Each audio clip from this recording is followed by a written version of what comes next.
if you're ever running into any issues inside of your vehicle, it's like CarPlay's not connecting properly, you're running into any navigation issues or other issues, you don't have to do a full factory reboot.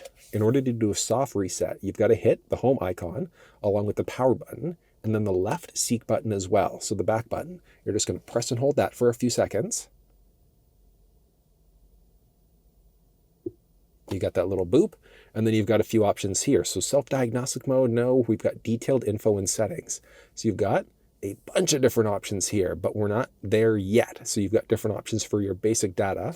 But if we now hit back, power, and then the back button there again, so we're going to hit all three for a few seconds.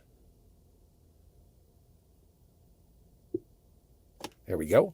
You've got your Wi-Fi mode setting. You can do a system reboot and things like that. So we're just going to do a system reboot, and it'll take a second in order to actually reboot the screen. But this is where you're going to go, and that's how you're going to do it if you're running into basic issues. Like I said, CarPlay issues, if navigation's not working, other system settings aren't working properly. You're just going to do a basic soft reboot there, and it'll take a few seconds to load up, but you'll see the Honda logo pop up, and we know that we're good to go. Which takes a few seconds in, but that's how you reboot the infotainment system, doing a soft reboot without having to remove any of your previous saved settings and any of your previously connected phones and things like that. You can see there a few seconds in, and we are set to go.